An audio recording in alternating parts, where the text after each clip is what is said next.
Well, the negotiations between the governor and the Republican-controlled House absolutely stalled, and I found myself in a position for us to get out of here by the constitutional deadline.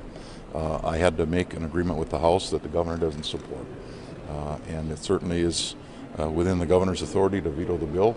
I expect he won't have it until after we've gone home, and then.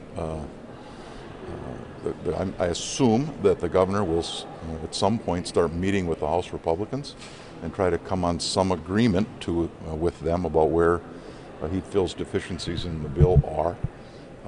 I indicated to the governor today that I think that's a bit of a risky proposition, but I certainly support the governor and indicated to him that when he reaches an agreement with the House, I'd be delighted to come back to a special session that he calls, and I expect that the governor will have secured the votes in the House and the Senate to pass his agreed upon language with the House Republicans.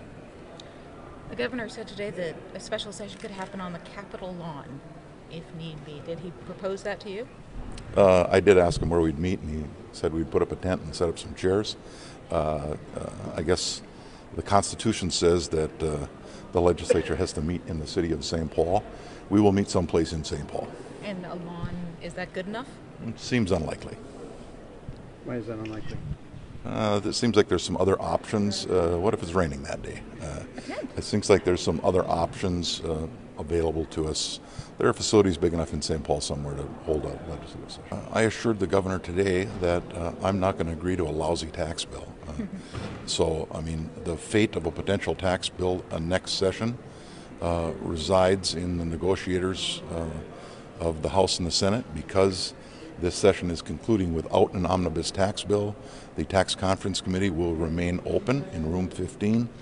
When we come back in March, we will reconstitute that conference committee and they can resume their discussions about the provisions in the House and Senate tax bills.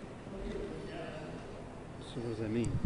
Well, and that's also true for transportation because we're not using the Transportation Conference Committee. That will be an open conference committee going into the next legislative session. We will reconstitute those conferees and resume conversations about a potential omnibus transportation bill next session also.